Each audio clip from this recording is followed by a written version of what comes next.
religious indoctrination hurts kids, and you really should leave your kid an open blank slate and let them write on that whatever they want to, whatever they need to. You should let your children be free to be themselves.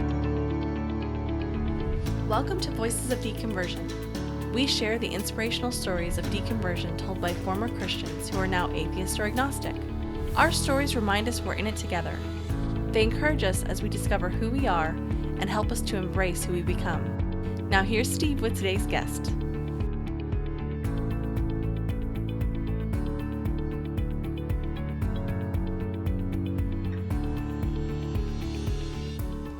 Hi everyone, and welcome back for episode 48.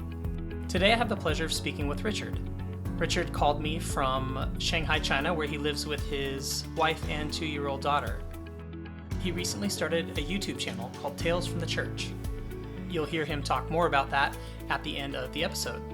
Richard grew up in Dallas, Texas, in a Southern Baptist leaning Pentecostal home.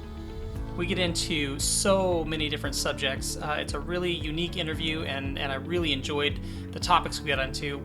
We discuss media, music, and fashion as it relates to being raised in a Christian home. Richard describes his deconversion as more of a realization, which I thought was kind of a cool way to talk about it. If I were to try to pick one thing that I think was really important to Richard in just talking to him, something that I pulled out of our conversation, it really is how indoctrinating children with religion can be so harmful, how harmful that can be. I heard him mention it several times throughout the interview, and it's something that really stuck with me, and I think he articulates that in a really effective way.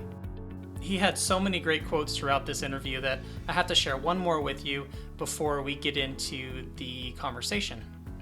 The one that started the episode was more of a serious quote, and this quote is I found to be really funny.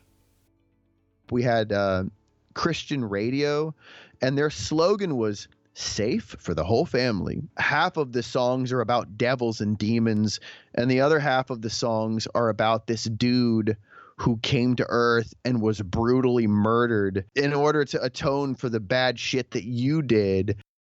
A hilarious and excellent point. That one had me cracking up. Without any further delay, here's my conversation with Richard. All right, well, today I'd like to welcome Richard to the Voices of Deconversion podcast. Richard, thanks for joining me today. Yeah, thanks for having me. I really appreciate it. You bet. Well, I always start out just asking people, do they identify as an atheist, an agnostic, or is there another term that you prefer if people are asking you that type of a question?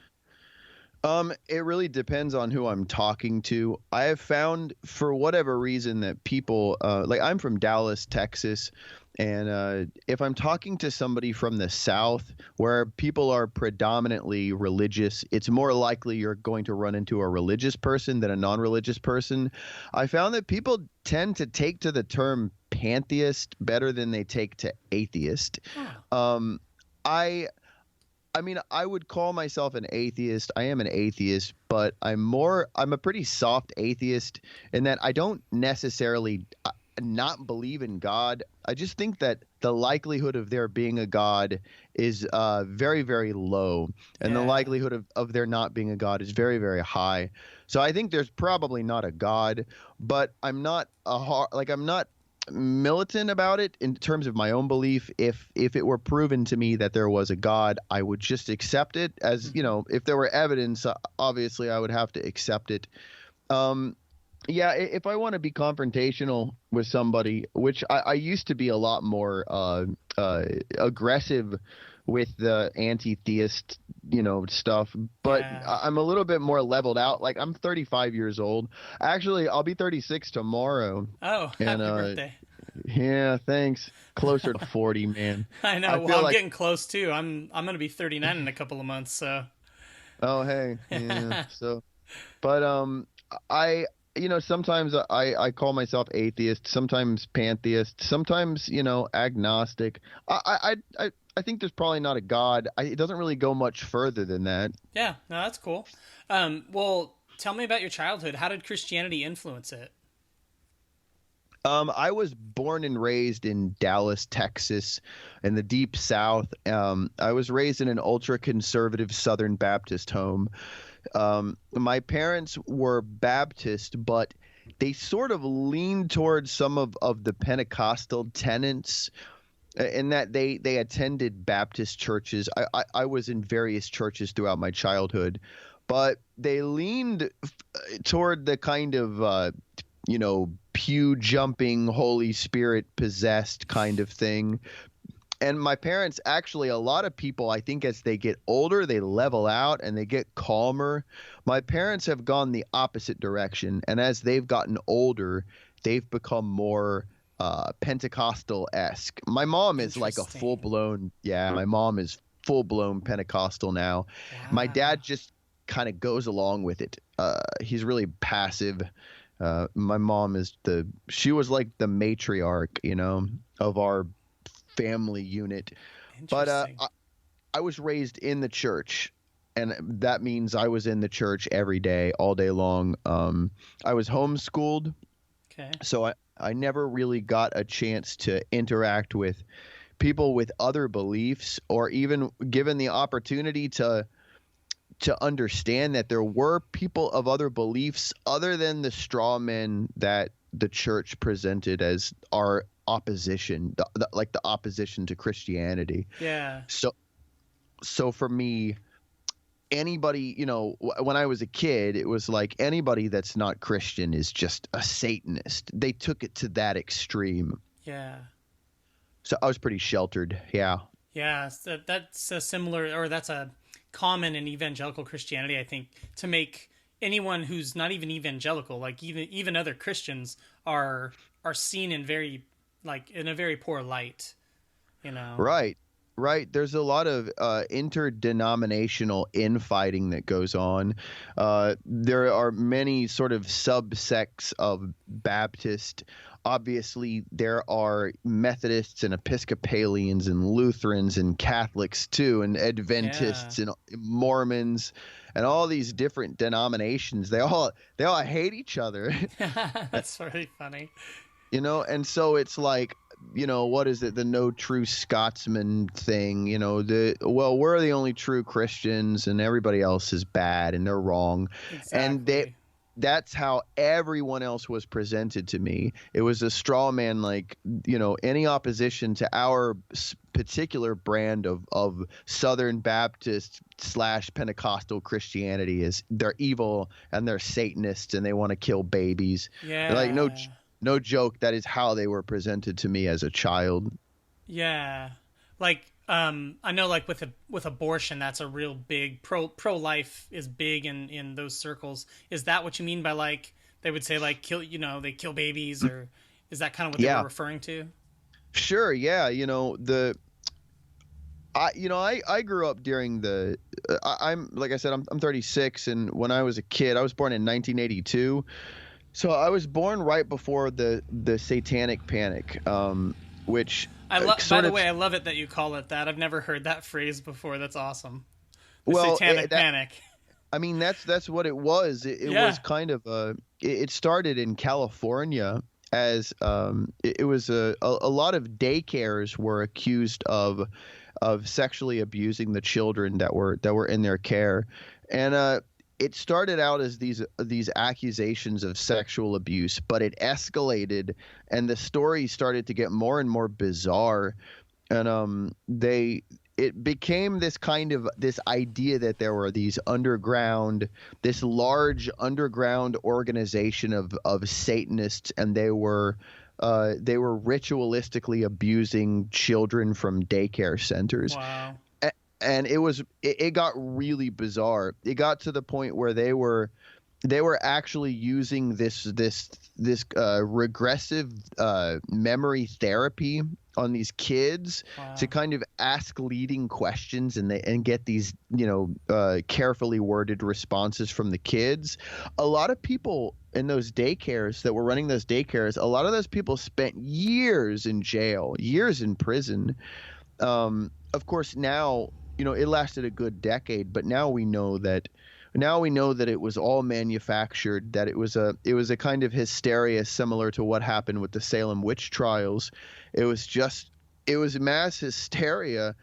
But we see that now. I mean, there's still remnants of that, like with the conspiratorial stuff like Pizzagate and there's so that kind of obsession with the satanic Illuminati and the conspiracy theories that still exists today. It looks different than it did when I was a kid. Yeah. Now, we were both similar ages during all of that stuff, and I do remember, like a lot of that going on and a lot of the stuff. My parents would tell me, they were both evangelicals, so but you clearly have like learned about it since then. So did you actually have experiences with any of that, like the hysteria that you remember? Well, the thing is, whatever the church took in and distributed to the congregation, people just accepted. And in Texas, for whatever reason, that area that is the Bible Belt or the Deep South or whatever you want to call it, they just took anything from the church as gospel. And so you saw a lot of that hysteria in the media. And, there's obviously, like, we have the mainstream media, but I was raised with Christian music and Christian books. And so the things that I were exposed to, I was kind of insulated. I was isolated in this kind of bubble of Christian literature, like Christian entertainment. And so I think a lot of the music during that time was heavily influenced by what was going on. Like, do you remember Carmen? Yeah. Oh man, yes, my mom loved Carmen. So I have a video on my channel about Carmen, and Carmen he was the big guy that was pushing this idea that Satan is real and the devils and demons are real, and they're out to get you and they're out to get your children, and they're using liberalism and abortion and homosexuality to pull your children in and indoctrinate them into Satanism or whatever. Yeah. And I think that's an extreme example, but that's a good example of how that panic really did influence the church. There were also, not just in music, there are other examples in music, but Carmen, I think, is the most, he took it to the extreme. You just made me think of a guy, Mike Warnke. Yep, I remember Mike Warnke. Yeah, and he got in trouble because I think he lied about some stuff, I think. He lied about everything. He Mike said he was Warnke, like, yeah, okay, go ahead. You probably remember better than I do. Mike Warnke was a pathological liar that made up stories about, he was apparently and by the way, for anybody listening that doesn't know who Mike Warnke is a Christian comedian, or was. I'm not sure what he's doing now. Yeah, but Mike Warnke was a comedian, and he basically his whole shtick was he would go up on stage and he would tell jokes for a couple of hours, and at the end he would get really serious and start talking about how he used to be a satanic high priest, and he was involved with like no joke, he was involved with sacrificing of babies and all these really horrible dark things. And that was his conversion story, that he was involved with these really ultra high levels of Satanism, and he had converted to Christianity. But he turned that into some books. I think he wrote some books.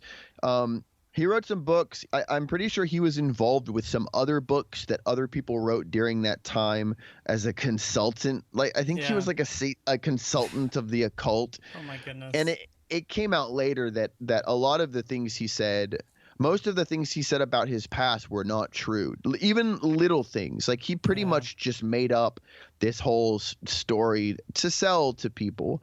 He was just, but he's an interesting guy because of his format, tell jokes and then talk about how he used to sacrifice babies at the end. So bizarre. So crazy. Yeah. Well, so you grew up in this kind of culture of this, really, the Satanic Panic, and just homeschooled, surrounded by Christian music and books and everything.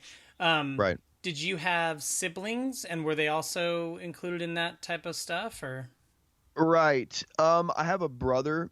My brother is 6 years younger than me. He is 30. And my brother turned out not like me, but I think he's a little bit more angry than I am about our upbringing. But the thing is, I think this happens a lot. Other people I've talked to about this have had similar experiences.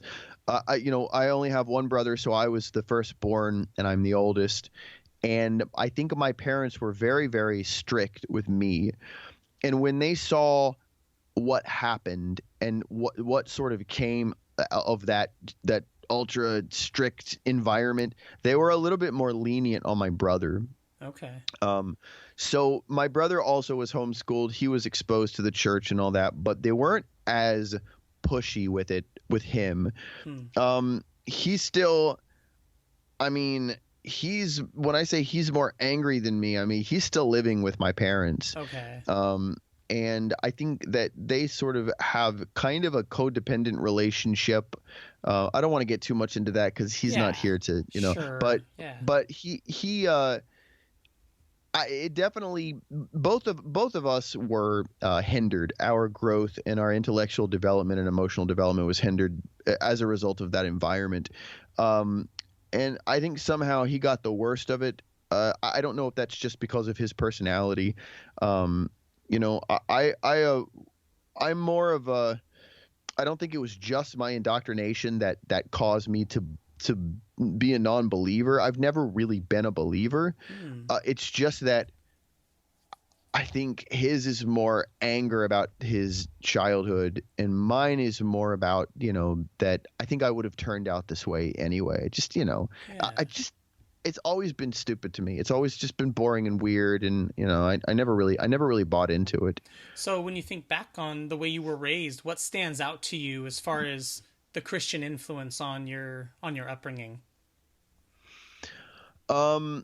What stands out, man? I mean, it was, I was in the church up until about 14 years old. The last video I put up on my channel is about my deconversion story, but it's not really a deconversion story. It's just a story about the day that I just realized, I'm not a believer and I've never been a believer. The thing about being a kid is when you're a child, you are not really capable of making serious, profound decisions. You're not capable of consenting to sex. You're not capable of making financial decisions. And you're certainly not capable of making decisions that are as important as, religion, spirituality. Those things are very profound for people. And so when I was a kid, it was just I was a Christian, but I never really was a Christian. That was what, if somebody asked me when I was 5 years old, this is all I've heard my whole life. I like the quote from The Truman Show. Have you ever seen that movie? Yes, I actually saw that not too long ago. So you remember the character Christoph. He was the guy and his name was Christ. It's Christoph. There were a lot of religious allegories in that movie. Oh, interesting. But somebody had asked him, why does Truman never, how is it he's gone this long and he's never figured out that he's in this fake environment? And he said, it's simple. We accept the reality of the world in which we're presented. And it's true. I mean, so especially when you're a kid, if you're isolated to this one environment and one way of thinking and everything else has been strawmanned your whole life, you just accept it. But that doesn't mean you believe. It just means it's not a belief. It's just like, this is the environment that I'm in. And so I have no reason to think that my parents are lying to me. Oh. That's a great reference. I love that. And, but the thing that stands out most is my mom and me. We had a lot of conflict. I was a free thinker and she didn't like that. I was interested in science and she didn't like that. I liked girls a lot and she didn't like that. I mean, not that she didn't like that I didn't like girls, but she didn't like how young that I was when I was trying to sneak girls into my room and, so it was a lot of, from my childhood, the most significant thing was not necessarily based on religion, but it was it was derived from religion. It was because of religion that my mom was so afraid. That's what I remember from my childhood, was there was so much fear. My mom was so afraid of everything. And all these things she was afraid of. These were just these are just common things that you deal with in life. You know, she was afraid of reality. Yeah. You know, that's the most profound thing for me from my childhood. That's what I remember the most. Interesting. Fear. So yeah, she's like a lot of conservatives are afraid of science, and you know, they want to shield their kids from evolution and things like that. And also premarital sex. So when you talked about like trying to sneak girls into your room, like that's a big deal to a conservative mom, you know? Right. Yeah. They took my door off. They took my Oh. door off my bedroom. That's classic. Yeah. Oh my gosh, that's so funny. Interesting. Well, you said she was really strict too. So in what ways was she strict, or were your parents strict? Well, like I said before, my father was very passive.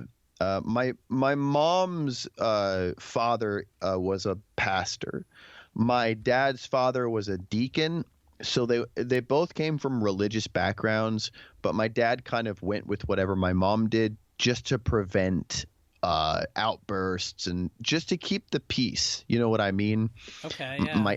My dad did what he needed to do to just keep my mom happy, which may have been kind of cowardly. I have respect for my dad, and I think, you know, whatever. Yeah, I think he could have stood up for us a bit more, but it is what it is. Strict. So examples of my mom being strict. Oh my God. She didn't. Okay. It wasn't just big things. It was little things. You know, she didn't want me to wear Jinkos. You remember Jinkos? Yeah. The jeans, She didn't. right? Yeah. They had they're really big. I mean, they were ridiculous, but I Yeah. wanted to wear those. She didn't want me to wear those. There was a period of time where I wanted to hang out with the kids that hung out outside the grocery store and skated, like the skater kids. She didn't want me to do that. She didn't want me to listen. A big thing with me and my mom was music. I really like music. I'm a musician, and music was a very important part of is an important part of my life. Yeah. And my mom didn't want me to listen to any music that wasn't Christian music. So so what kind of music did you listen to then? Well, my very first secular album was actually Alanis Morissette's Jagged Little Pill. And I mean, that's nothing compared to what I got into later, or even what I'm into now. But even that album I had to hide from my mom. You know, so what I did when I was 14, 15 is I sought out the stuff that the church would talk about. So if you go to church and you're 14 and you want to be rebellious, and the church says Marilyn Manson, this guy Marilyn Manson, he has this album about being an antichrist. So 14 years old, you say, oh shit, I want to go find this Marilyn Manson guy and listen to that music, you know? So that's what I did. I was I think 14 or 15 when Antichrist Superstar came out. I don't know if you remember that album, or if you ever. Yeah. Because I was in high school when Marilyn Manson was big. Yeah, and I was really into that, you know. I went and I bought that album, and I got into that kind of scene, like Nine Inch Nails and Ministry and Marilyn Manson. So anything that was like dark, and the dudes wear the makeup and they had black hair, and the industrial metal that was popular at the time, I was into that primarily because it was subversive, and to my parents it was bad, and so I used to stay awake late at night and put on headphones and listen to Marilyn Manson and Nine Inch Nails. So now, how would you do this without your parents finding out? What I did was you remember Columbia House? Yeah. So there was a service called Columbia House, and there was one called BMG, and you could basically order CDs from them. You could sign up for an account. This was back in the day before, when we listened to CDs. Yeah. Before like Spotify and all the ability just to pop on music the second you want to hear it. Yeah. Right, even before LimeWire, I think, prior to all that. there were these services where you could order CDs, and what they would do is they would offer you free CDs to sign up. So you could get like, I think, you remember that? I think Columbia House, it was like 8 free CDs, and BMG was like 5. And you could, and I think you had to commit to buying a certain amount of CDs over a period of time. But what I did, like I said, I was homeschooled. So what that actually means is that I just was at home, and sometimes we did schooling and sometimes we didn't. And my mom was very inconsistent with our schooling. So I had a lot of free time. Oh, that's too bad. So what I did was I grabbed a key to the mailbox from my mom. I went to the hardware store and I had a copy of it made. And I kept this copy of the key to the mailbox. I knew when the mailman came, he came around noon. And I would order CDs through those services, and I would intercept the mail before my parents got the mail. That's also how I used to order Playboys when I was like 14. Wow, you were gutsy, because with such a strict mom, I'm amazed that she never caught you, or did she? She never caught me with the Playboys. No, what about I actually the music. Oh yeah, the music was. I think the music was a bigger deal. Would have been a bigger deal. How yeah, funny. we had all kinds of stuff with the music. I guess because of the Satanic Panic stuff, there were all these ideas about backmasking. You remember backmasking, right? Is that like the playing it backward thing, or? Right. They found some stuff in Led Zeppelin and Black Sabbath in the 70s. You play it backwards and it's like, I love Satan. Yeah. They're like, oh my God, he's saying he loves Satan, Yeah. And there were all these like rock and roll documentaries, like anti-rock documentaries that were made. My mom owned one, and I used to watch that. Like, she had us watch that. Yeah, it had a big impression on me. Like, I thought like that kind of music was evil. Like, and it stuck with me through high school. Like the Marilyn Mansons, like you were saying, the Nine Inch Nails, people like that. Like, I just thought there was something evil there. Like Satan was at work or something. Right, and I mean, it's if you believe the tenets of Christianity, it's believable. I mean, you could because what happened was a lot of those bands, they responded to that with more satanic seeming stuff, so they sort of responded to the church being critical of their music and saying there's satanic influence by just putting the satanic influence in there intentionally because it sold records. So in a way, the church and the record labels had kind of a symbiotic relationship, I think. Because would Marilyn Manson have ever made it really as big as he did if it weren't for the church and concerned parents? I don't think he would have. Interesting. But what was I saying? Was it called Hell's Bells, that documentary that you had? Oh my gosh, that sounds really familiar. It might be. I'm gonna have to Google that now. You should look it up. I watched that recently, actually. Oh, I bet it's a riot. So go back and watch it now. It's funny because the bands that they were against were very tame compared to the stuff that's available now. That is a response to the church. Yeah. Like black metal, like nobody was talking about black metal in the early to mid 90s, but that was way worse than Marilyn Manson. What's black metal, or how would you define that? Black metal was kind of a response to death metal. It was very sort of low fidelity, like very lo-fi, poorly recorded, the very shrieking vocals. A lot of the lyrical content had to do with Satanism, like theistic Satanism. It's kind of the progress of it now. Like it's more experimental now, but in the early 90s, it was intentionally offensive, intentionally subversive. But I feel like they were burning churches. It came from Norway. Dude. Or the big part of it came from Norway. There were bands like Mayhem and Emperor and what's the other one? Mayhem, Emperor. There were other ones, but they basically were they're like literally setting fire to churches. Burzum was a big. I think he's the most notorious figure in that genre. And he just recently got out of jail. I think he killed someone. Oh my goodness. But Yeah, that's getting off on a tangent, but there's a Yeah. whole the point is that it's weird that Christians chose to attack mainstream metal and mainstream rock when there were far worse things going on in music at that time. I just find that to be interesting. They were going after Kiss and you know, Right. An AC/DC. right. Yeah. But those bands were so tame. Wow. So you said that you never really think you were religious because you just grew up in that world.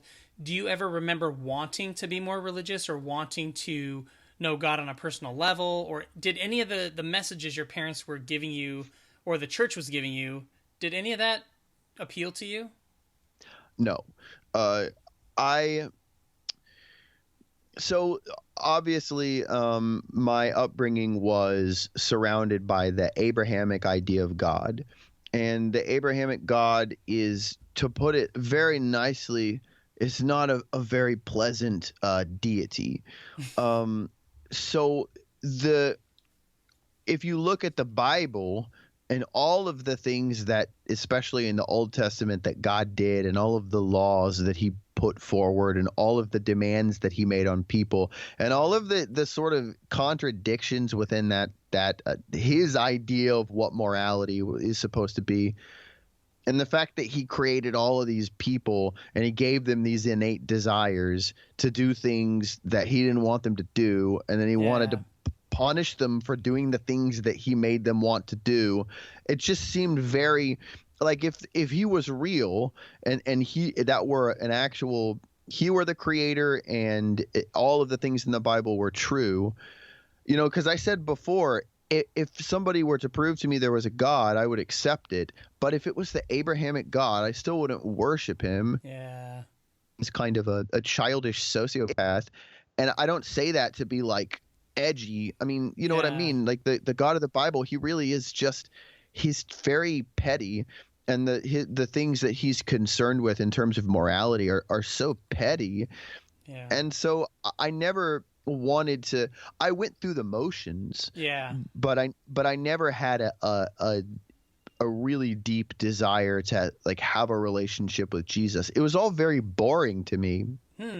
So when you were young, did you ever like ask your mom a sincere question about the faith? And you said that she was very fearful, but did you ever challenge her openly? Not like with the music and the Playboys and stuff like that, but like, did you ever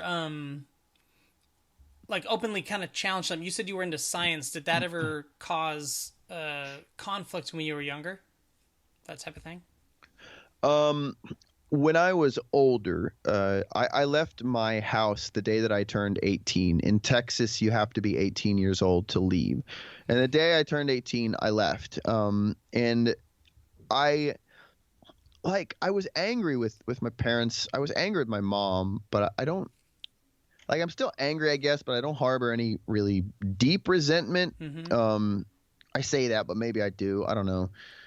I still don't know really how I feel about that. But in terms of me challenging my mother, it was futile. There was no reason to do. No reason to do it. Right. There was no reason to do that.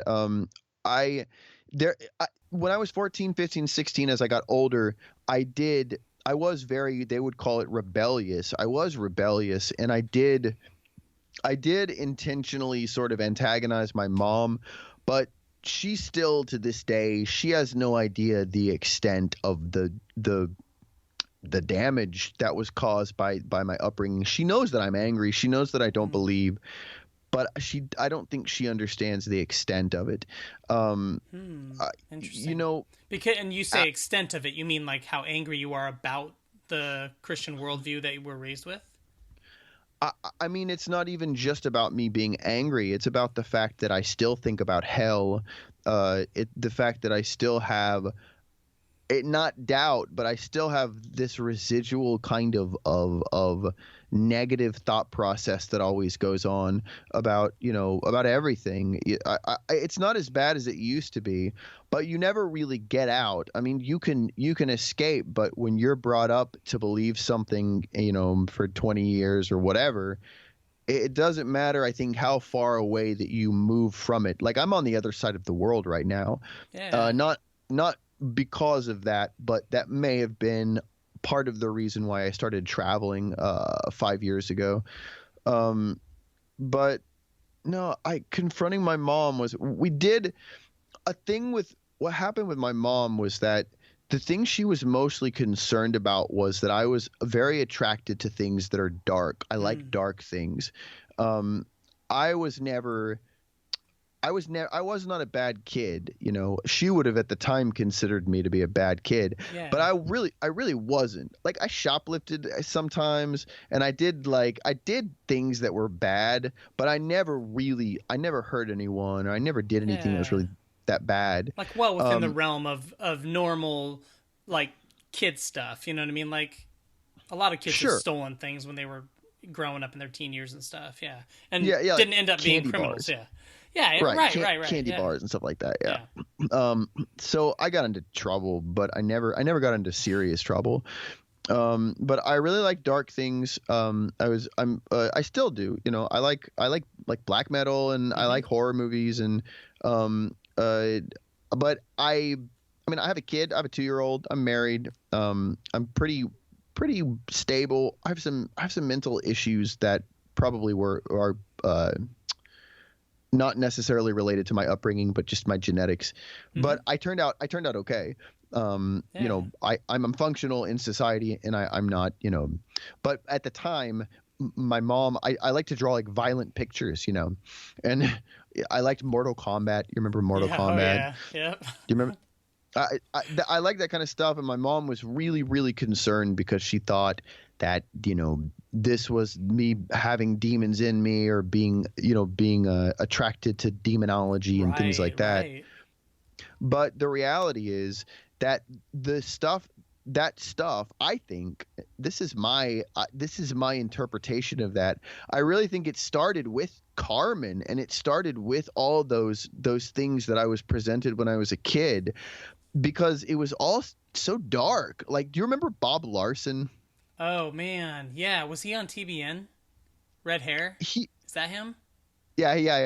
Oh my goodness. I don't. Maybe he was on TBN, but he was like a demonologist, like Pentecostal leaning dude, and he wrote a bunch of books. He wrote some books about demons, and he wrote a trilogy of books. I want to remember. It was called Abaddon. One was called Abaddon. One was called Dead Air, and one was called The Senator's Agenda. And he wrote about the evils of death metal, but it was all very focused on darkness. It was so dark. Like, you look back at Carmen's music was so dark, and it was so focused on evil and just black, you know, the devils and the demons. And I think it's really interesting because growing up, we had Christian radio, and their slogan was "Safe for the whole family." And they would always say that, safe for the whole family. And it was like, that was what was considered to be safe for the whole family, is this, you know, half of the songs are about devils and demons, and the other half of the songs are about this dude who came to Earth and was brutally murdered in order to atone for the bad shit that you did. And it's like, this is safe for the whole family. I'd rather my kid listen to death metal than this, you know? That's really funny.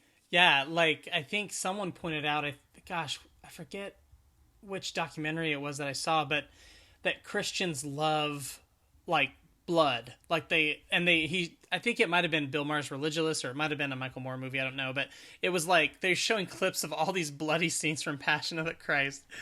And it kind of hit me like, yeah, like, Christians do love the, like, you know, that gory stuff sometimes. I mean, nothing wrong with it in theory, but it's not really safe for the whole family. Right, yeah. But people like violence. I mean, yeah.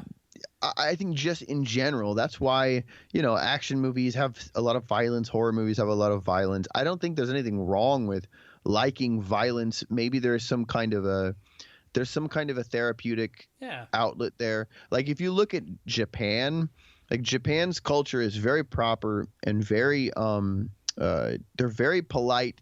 Tokyo is a densely populated place, and they figured out how to live together. and be very polite to one another, and it's very clean and orderly, and they have very strict social rules.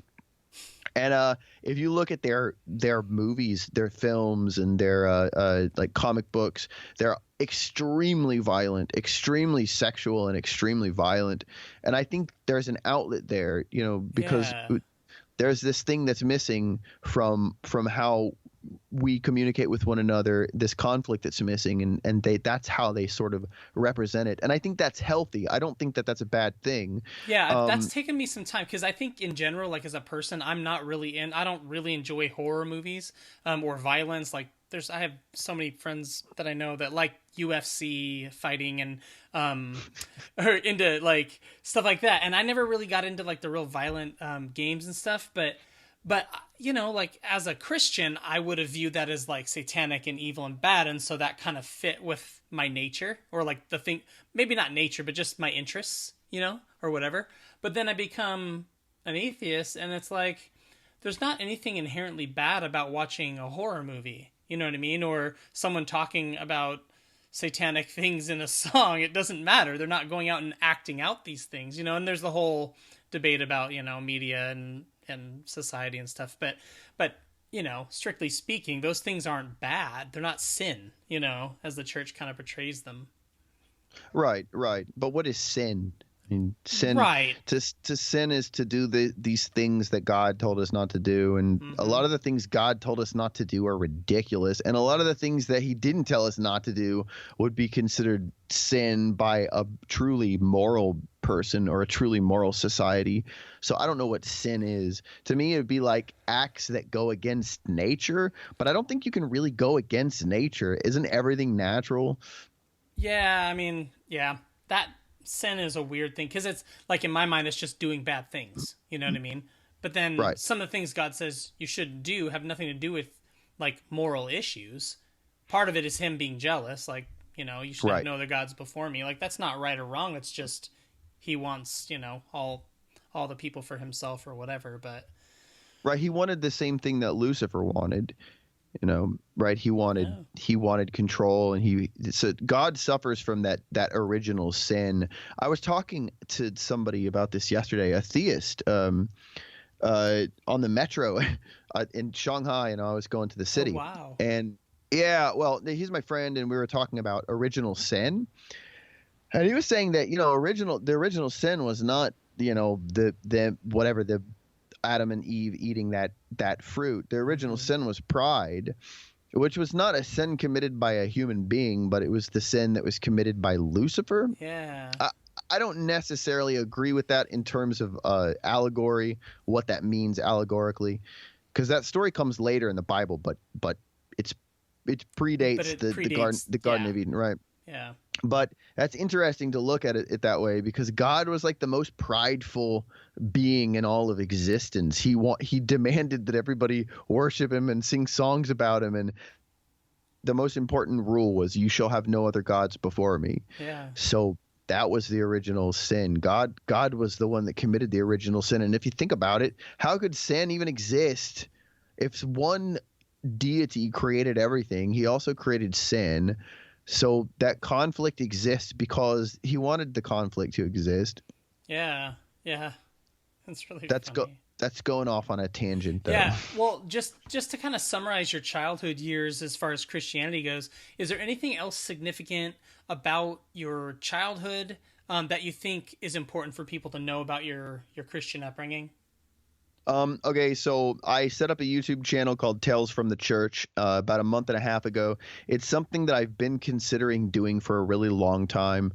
And I set it up primarily as a means, I'd like to entertain people. I am telling the stories of my childhood and some of the things I saw when I was growing up in the church. Mm-hmm. It was weird. The church is a weird place when I was a kid. I don't know how it is now because I stay very far away from churches, but it was very strange, and I hope to entertain people, but I also want to give this message. I know that there are people that are very intelligent that that choose to debate with theists about theology and about the existence of God and evolution and creationism and all that. And I believe that those people have a place in the world, and they do good in the world. Matt Dillahunty is a good example of that. I think, he's good at it, and he's articulate, and I think he presents his arguments in a way that's not confrontational and it's not aggressive. And that's good. There's a time and place for those kinds of people, and that's cool. I am not one of those kinds of people, and I'm not interested in debating with theists. I'm not interested in having that discussion. I did that for a really long time, and to me, it's pointless. It's useless. I think that ridicule is effective. I think that ridicule is an effective tool. I think that we have a lot more of a chance to make the world a better place by starting with the younger generations. I think that a lot of the older people, they're not going to change, and it's better for me. It seems like it's better to show young people the flaws of their parents and the flaws of their grandparents. And we do that through different means. We do that through education.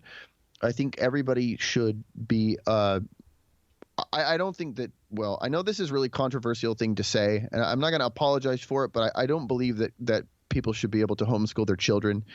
And again, I know that gets into there are other issues with that concerning freedom, but I think that all children deserve to be educated with reality. Yeah. I think that would be a big help, because a lot of kids really are isolated in environments that could be considered a cult, that abusive, are indoctrinated, right? And they're being homeschooled, and so they don't have access to the outside world. My case was not nearly as bad as a lot of kids that are out there right now. Did you eventually get to go to high school or public school? So you were homeschooled all the way K to 12? This is a story I'm going to tell on my channel at some point, but I was taken out of school in second grade because my mother did not like some of the books that were in the library at the school that I went to. And she had an argument with the staff. She tried to pull a book out of the school library. Oh my gosh. And it was just a book of ghost stories too. It was just ghost stories. It wasn't like, it wasn't like Dianetics or the Quran or whatever. It was just a story, harmless. A ghost. Yeah. Right. And she tried to take it out of the library, and the staff wasn't having it. And eventually it just culminated into me being taken out of school, and I was homeschooled from second grade on. I taught myself pretty much everything that I know. My mom really didn't teach us very much. My math skills are probably at around a second grade level. Wow. I can read and write. I'm an artist, so I have, academically, I probably wouldn't do well in I actually was a teacher for a while. So I went to university. I worked in special education in the United States in Maryland before I started traveling. And that's really cool. So I did all right academically. I'm very strong in reading and writing. I'm not strong at all in anything involving numbers, math. Yeah. Maybe that was my upbringing. Maybe I'm just not very smart in that area. That's okay. Whatever. I've been all right. I forgot your original question. Oh, you were asking me if I had any other reflections on my. Yeah. So the message that I want to get across is that my message and what I want people to get from my story and all that is that religious indoctrination hurts kids, and it if anything, you should, even if you're a Christian, even if you believe in God, and I know that nobody's going to take this advice that believes that deeply, right. But you really should leave your kid an open blank slate and let them write on that whatever that they want to, whatever they need to. You should let your children be free to be themselves. My in my childhood, I was in direct conflict with what my parents believed. My personality was in direct conflict with the church. I was even in direct conflict with my with the state of Texas and the town that I grew up in. And it was like what they were saying to me was that, you know, if I believe the church, I believed the religion, it means that there's something inherently wrong with my identity, that it conflicts so much with this reality, this truth, that Christianity is true and the Southern Baptists are true and my upbringing was true and all the things I was taught were true. That means that there's something fundamentally wrong with me as a person, not what I believe or the things that I've thought or these ideas that I've come up with, but who I am fundamentally as a human being. And that was the cornerstone of my childhood. That's the foundation that I grew up from, is that there was something wrong with me. And I don't think that people that raise their kids like this understand what that really does to a kid. You know, over half of the people I grew up with, they're still in the church. Well over half. And so some people escaped, but some people stayed in, and they're doing the same thing to their kids. And I think that's very unfortunate. I have a daughter. She's 2, and she is not being raised an atheist. She's just I'm not. You know, if she comes to me and wants to talk to me about these things, I'll talk to her about it. But she's being raised without any kind of belief system. And if she chooses to be a Christian, that's fine with me. I mean, I wouldn't be happy about it. Yeah. But but you know what I mean? It's her life. Yeah. Right. She's not exactly. hurting anybody. Yeah. Right. In theory, so and so this thing with, you know, this obsession with controlling children, and it's not just about controlling what they believe, it's also about controlling their bodies, controlling their sexuality, even, you know, now the controlling how they identify in terms of their gender or whatever. You know, that is, it's very sick. And it's not just a sickness that affects them. It affects you too. Like, it affects the parents too, because, like, what's wrong with you? Why do you want to control the bodies and the lives of these children? Yeah. I get that my mom didn't want me to burn in hell. Right. I don't believe that my mom had nefarious intent. I don't believe that she wanted to harm me. I just think that she was afraid. She's scared. Well, I can really see why you're so passionate about, like, indoctrinating kids. You were a teacher for a period of time. You're passionately against homeschooling, and I can see why, because, you know, maybe not every kid, but for you and for many kids, they internalize the culture around them. They internalize that Christian world. And if they don't agree with something, or it doesn't make sense to them, or they don't fit in some respect, then they internalize that. And like you said, they start to feel like they're the problem. They're bad. Yeah. So I can see why you're so passionate about this stuff, because it affected you so personally, you know? Right. Yeah. Yeah. And it's still, you know, you grow up with it. It never goes away. So I don't harbor any kind of hate. I don't hate my parents. I'm not. The anger is not really directed toward my parents. The anger is directed toward the church. Yeah. Kind of their teachings and kind of the environment that they created.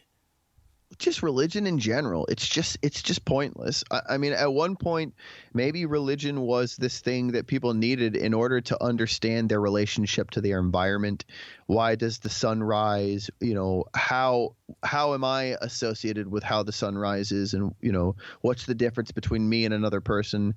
What happens after you die?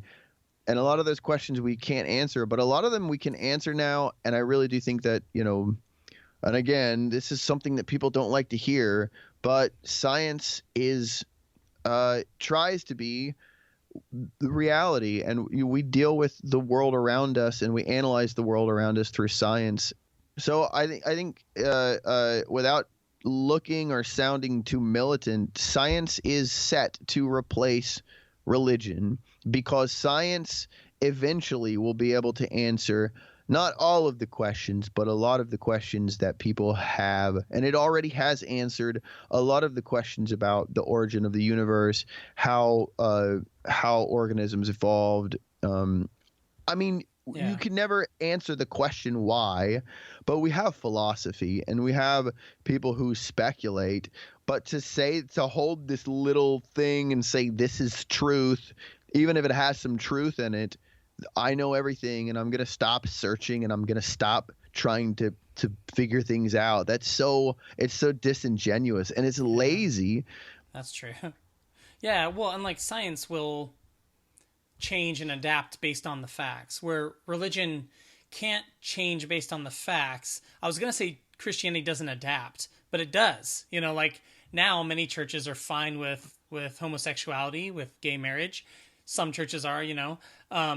Back in the day, like, you know, slavery was condoned, and now I don't think there'd be almost any church in America that would ever condone that. So Christianity changes, but like, I don't know what I'm trying to say other than like science, it takes an information and based on the information it has, it makes judgments or conclusions.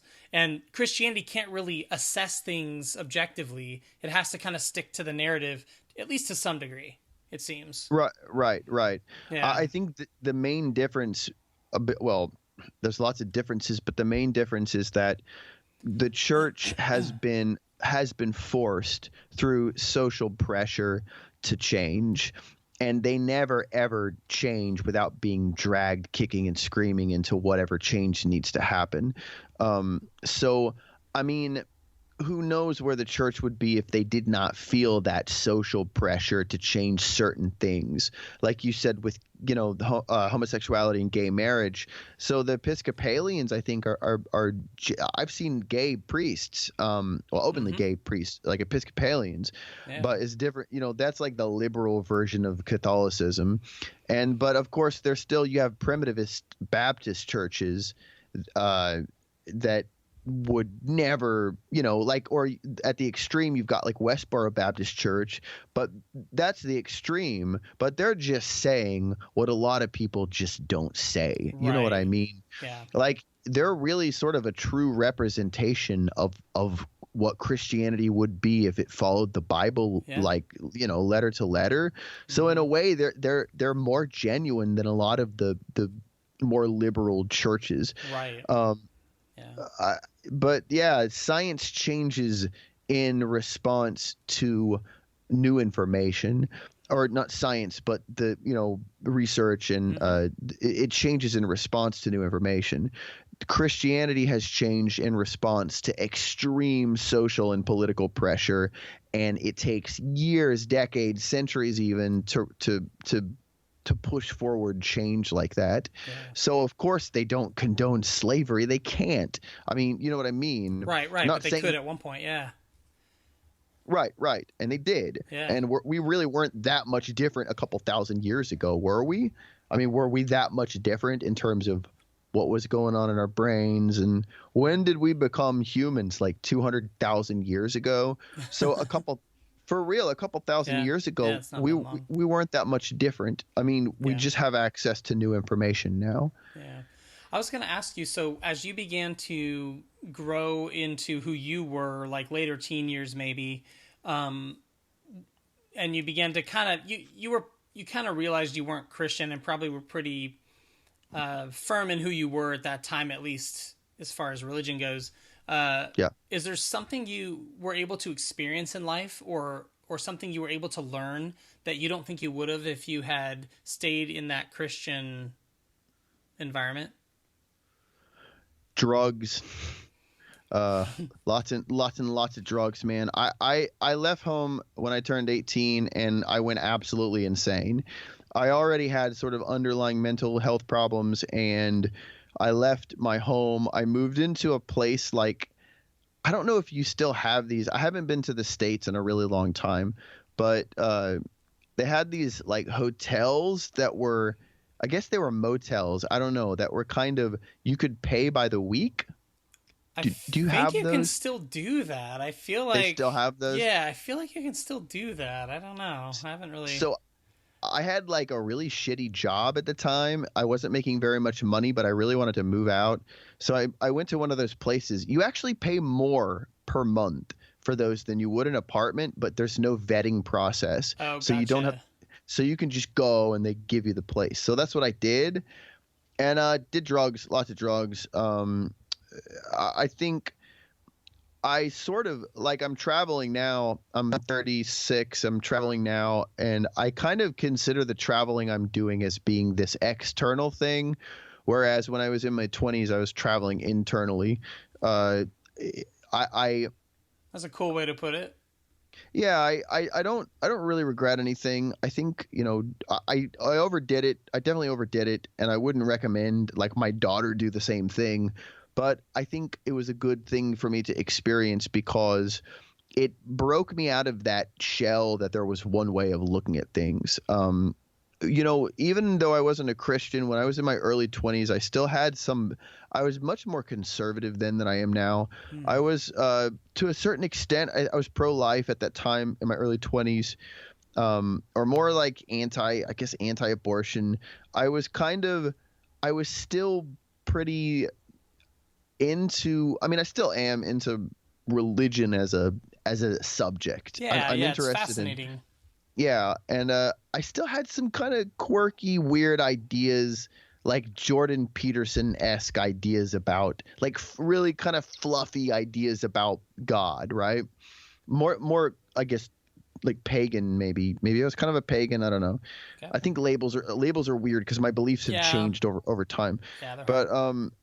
I did a lot of drugs, and I was able to see the world in a different way, and I think it was good for me. I got pretty deep into it in my late 20s, and that I got to a point when I like to look at it like you get onto a cliff, and it's like, well, here I am. I'm at the edge of the cliff. I can either jump or I can stop, and I figured I should just stop. So I quit everything and started traveling. It didn't happen just like that. Like Yeah. I actually I was in special education for 7 years.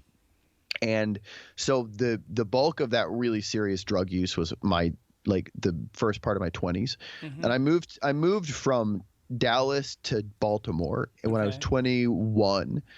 And then I started teaching. Well, I started teaching a little bit later, but I definitely was I had a weird life, like I was teaching kids during the day. I was experimenting with drugs at night.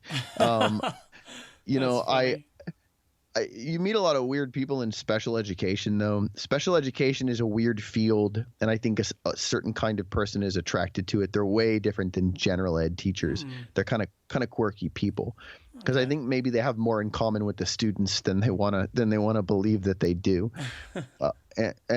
So I don't know. I had a weird life at the time, and there were a lot of contradictory, like in terms of my morals.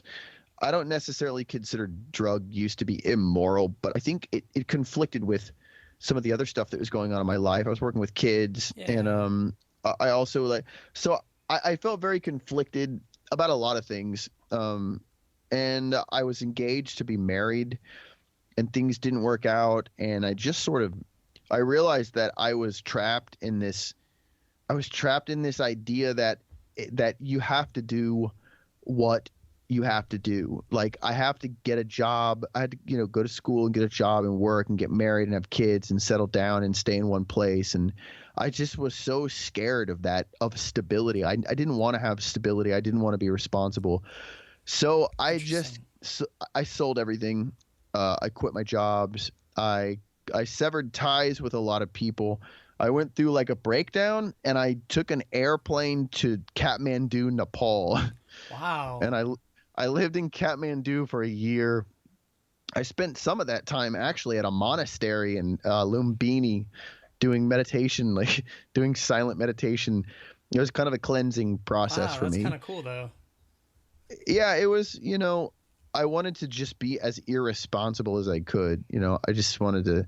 And maybe that was a response to a lot of things, but now I look at it like I'm sort of exploring the world, because I felt like I was dying before. I was just stuck, but now I'm stuck in Shanghai with a kid and a wife. So it's, so like all that I did was take those responsibilities and just move them to somewhere else. Move them I'm somewhere actually, else. yeah, But, I'm waiting, right? yeah. I'm waiting for my wife's immigration paperwork to go through so we can come to the US. That's what I'm waiting for right now. Okay. Did you meet her in Shanghai or in China?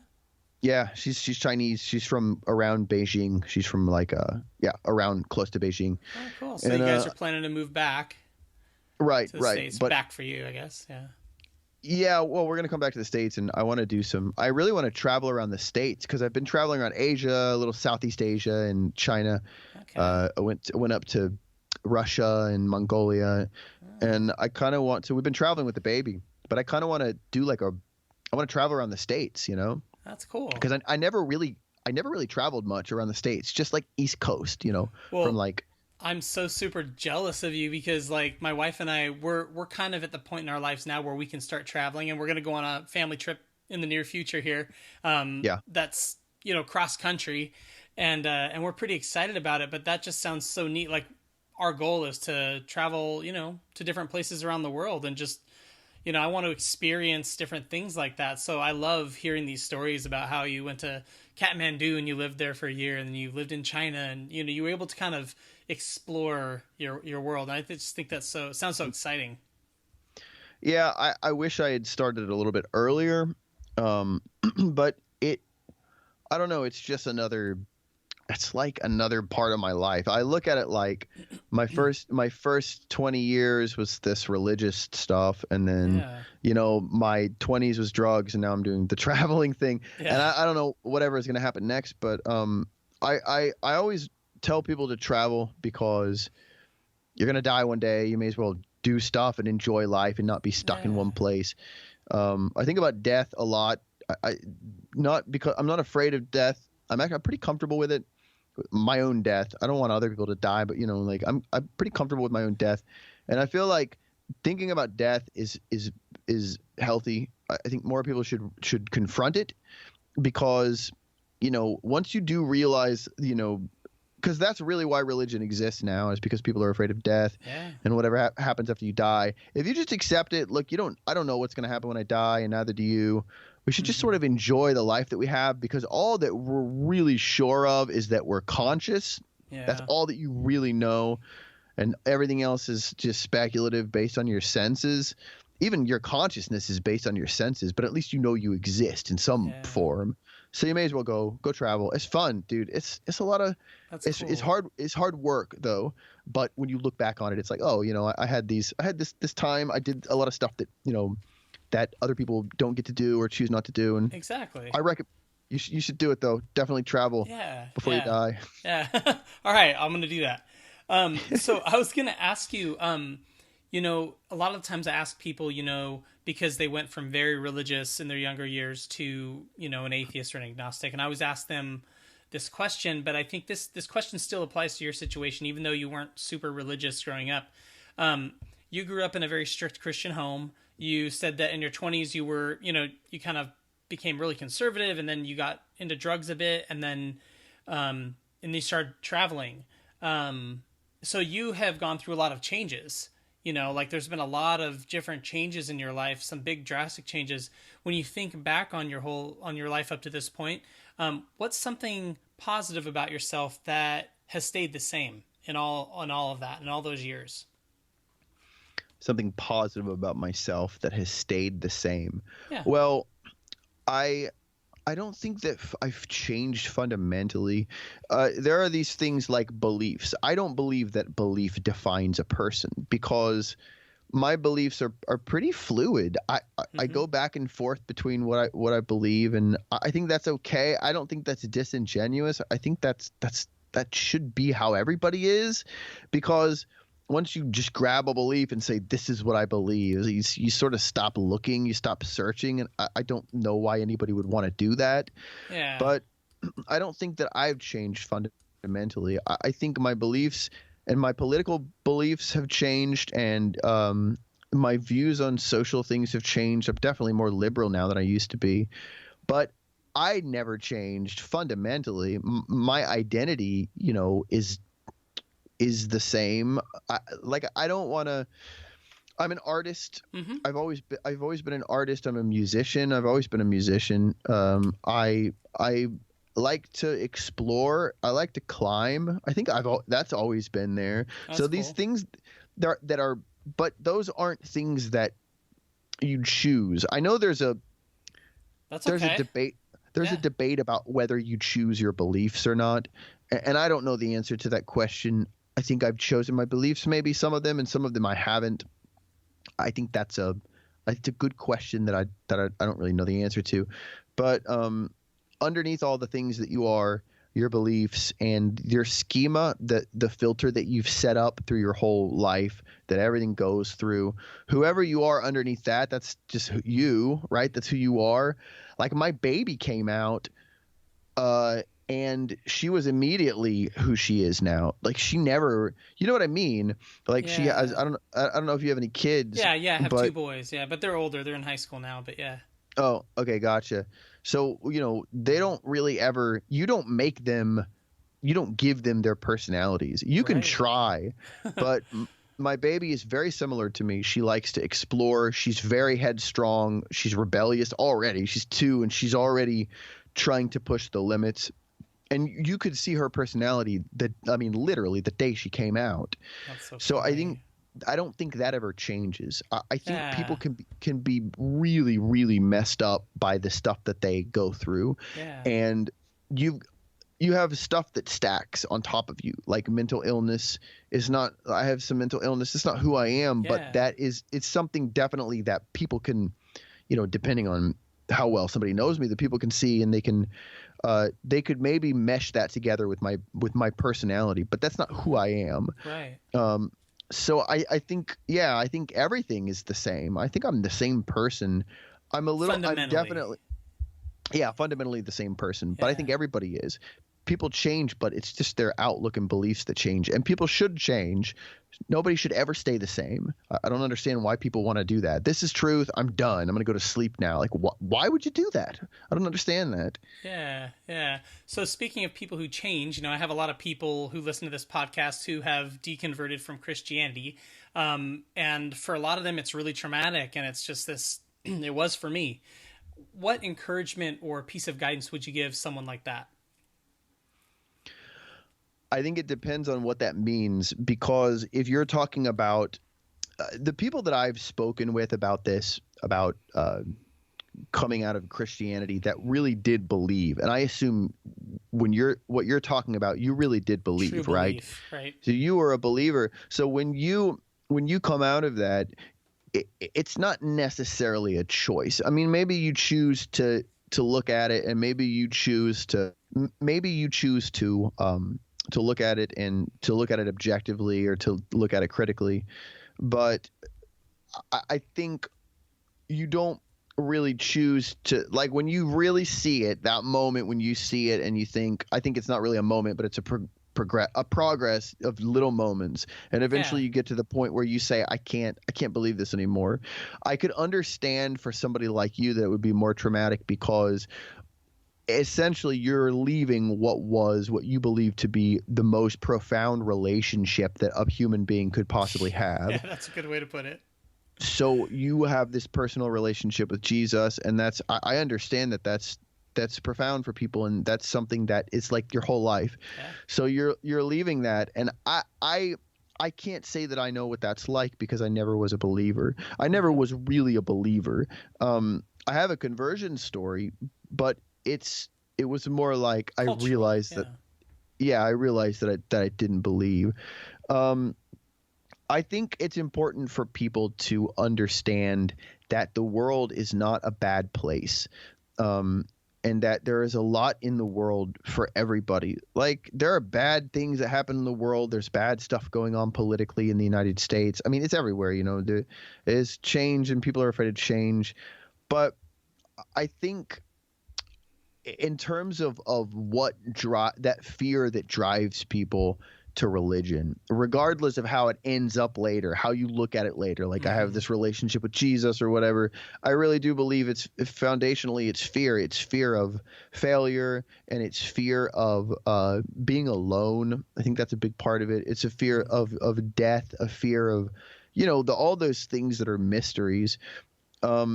I don't know what to say to somebody about leaving a relationship that was so profound to them, but what I can say is that the world is not as scary as the church has told you that it is. The world is big and it's beautiful, and there's lots of really weird things for you to look at and see, and you could spend your whole life just walking around the world and seeing different cultures and seeing different ways that people look at things. And you can see on the other side of the world that people hold their beliefs and their relationships to whatever deity, they hold them just as secure, and they're just as profound to them as yours was or is. And I think it's good to understand that fear is unjustified. People go through bad stuff, and I get that. But the world's a beautiful place, right? I mean, the universe is this ridiculous, humongous thing, and we're just little specks. Maybe that's not very. But you know what I mean? It's It's like I said before, that I think that religion is this way to circumvent thinking about death by obsessing about the death of this other guy. Like, with Christianity, you look at the death of Jesus and say, oh, this, he died for me, and this death. But eventually you're going to need to look at the fact that you're going to die one day and just accept it. I really, really think that there's power in that, in taking your own death back. Do you know what I mean? Yeah. Like, there's derogatory words used for people of racial categories or for people of sexual orientations. They say, we're going to take it back. We take that word back. That word's ours now. I think people should take their death back and say, own it. I'm going to die one day, and that's okay. And it's my death. And it's very personal. It's like birth, it's very personal to me. And I think that's big. I really think that that's helpful. If that makes sense. Does that make sense? It absolutely does. Yeah. And as someone in my case where death is still something that troubles me, and I mean, I'm sure to some extent everybody doesn't want to die. Nobody is happy about that. But sure. It is a hard thing to process when you think you're going to live forever in a perfect place, after this life is over, to have to cope with and process, oh no, I only get this one life. Okay, well, I've lived the first 25 years of my life. That's when I deconverted. Christian. Now I've only got, this limited amount of time left. How am I going to live? Like, how do I process this idea that, like, things come to an end and everything's going to be over, and the meaning it gives to my life, like, all of that. I still process a lot of that, So I think what you're saying is absolutely perfect for someone who is coming out of that mentality. Yeah, and that fear of whatever happens after you die, because I actually saw somebody the other day on Reddit or something that was saying the same thing about, how do I process this relationship that I had, because I had this relationship with Jesus and it was so important to me, and now I don't believe anymore, and that's the hardest part, is that trauma of being torn out of that relationship. Oh, for sure. And I don't, I am of the, I'm definitely not not empathetic. I'm not the most empathetic person in the world. Not to say that I don't care, but I feel like you have to accept reality. You know what I mean? And that's difficult for some people. And there are certain things that I don't like accepting in my day-to-day life that I just have to accept. And eventually it comes down to just, you just got to accept it without emotions. I know that's such bad. It's not like something a psychiatrist would say to you, or a psychologist, but I think at the end of the day, you have to accept facts. You have to accept reality. Yeah, I don't know about that. I actually do think that that's sound advice, because I think at some point we do have to get down to facts and real life, and what the true reality is, and you have to deal with it. You have to process it at some point. So when you think about those people who have gone through this deconversion process, and they are now at the point where they can start exploring this, big, beautiful world, and get out there and see the world, and they're accepting these new realities that the new reality that they've kind of uncovered. Is there any resource, and I use that word very loosely, is there any resource that you would recommend for someone like that? Yes, community. You need to find other people that accept you and that believe similar things as you. It would be especially good for you to find people that maybe recently went through the same thing. I know that there are atheist meetup groups in the States, and I used to go to those. This is way later in my life, so I wasn't in a traumatic period, but I think it's good to be around other people, not to be around other people that will create another insulated environment, but to surround yourself with people that are not going to judge you. I think it's good to be around different kinds of people. I have a lot of Christian friends, just because of my upbringing, and obviously I know a lot of people that are Christians, and I meet from time to time. I meet people with different viewpoints, and I think it's good to cut people out of your life that are negative, entirely negative, and don't accept you for who you are, which is different than accepting what you believe. Because I have friends and people that I talk to that I totally disagree with what they believe, but I accept who they are. And that goes back to what we were talking about before. You are not necessarily what you believe, because what you believe can change, and who you are doesn't change. Yeah. I think. And so I think it's really, really important to get community, to get other people around you that are like-minded, or at least that are looking at things critically, because I didn't have that when I was a kid. I was surrounded by Christians, and so that reinforced that idea that there was something wrong with me. People always said, "Why are you so negative? Why are you so negative?" I was like, I'm not negative. I'm just questioning things. I'm just curious, Yeah. Yeah, so it's good to be around other people who are like-minded, because then they can help you reinforce, like, oh, it's not me that's wrong. There's other people just like me. Right. But again, it's important not to create another echo chamber for yourself. That's important. That's really good advice, because I do think atheists fall right back into that trap, especially former evangelicals, former Christians can fall right back into the cliquey kind of environment. Yeah. Right. Do you... Mm-hmm. No, it's good. Go. Do you run into any Christians, too many Christians in Shanghai? Or in China in your travels? I have met a very small number of Christian Chinese people. But most of the expats that I run into are either Christian. I mean, if they're from the States, they're normally Christian, but I would say soft Christians. Yeah. I really think the hardcore fundamentalist type Christians, I really just don't think they traveled or would travel to China. That wouldn't be like a thing, like, oh, unless they want to come here and do like missionary work or something, yeah. Oh, that's a whole nother thing. But them coming here, there are Christian groups that come to different parts of the world to proselytize. Yeah. But I don't see them a lot in China because they're afraid of the Chinese government. But I saw them occasionally in Nepal.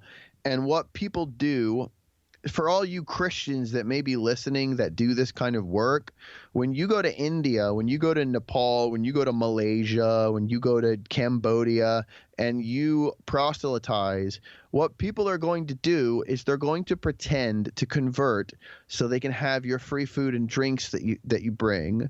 For real, that's what they do. They pretend to convert. They know the game. They have seen people like you their whole lives.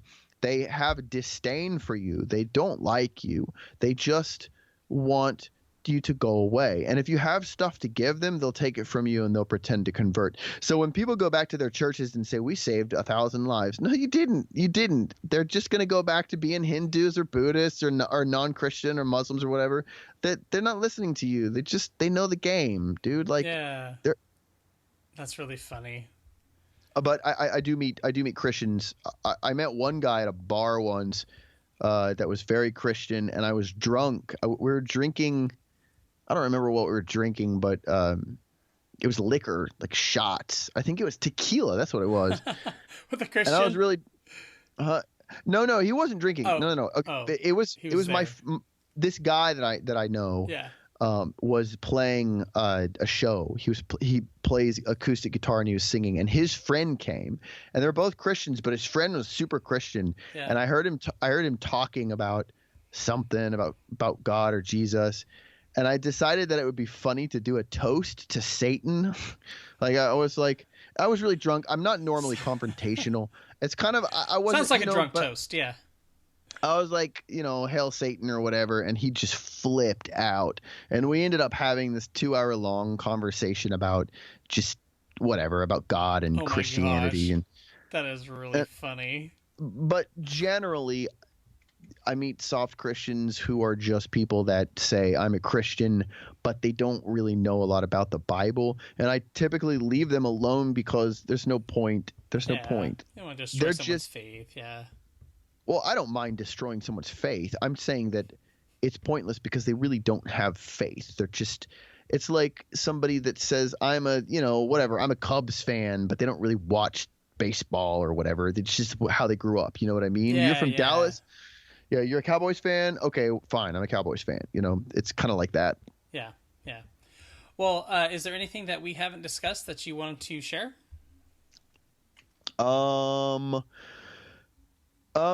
No, I mean, I like I said, I have a channel. I don't know where this podcast streams from. Are you on YouTube or? So, that's a good question. So pretty much anywhere people listen to podcasts, but Apple Podcasts, Spotify, and YouTube are kind of the big ones.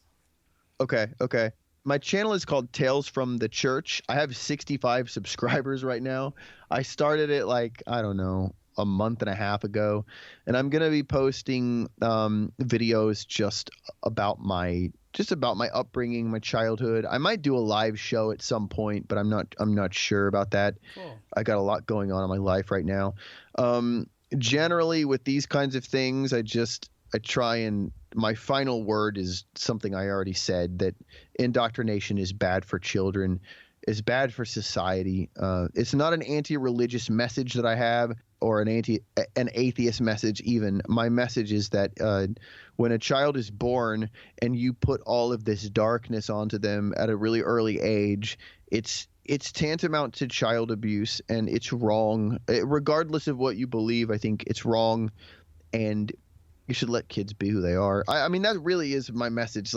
Don't put your kids through all that, If what you believe is real and you really believe that it's true and you think that you're a good parent, then your kids will grow into that truth, right? So you don't need to shovel it on top of them. And if I convince a single person not to abuse their children with this stuff, then I feel like I've done something positive in the world, because maybe there's one kid out there that won't have to grow up with the same kind of just bizarre nonsense that I did. Yeah, for sure. Well, if people want to get in touch with you, I know that I'll put the link to your channel on YouTube, but if people want to reach out, is there a way that they can do that? Yeah, I mean, they could leave a comment on a video if they want to. If they want to talk to me personally, they can go to my Twitter account, I guess. Okay. And my Twitter account is Church Tales.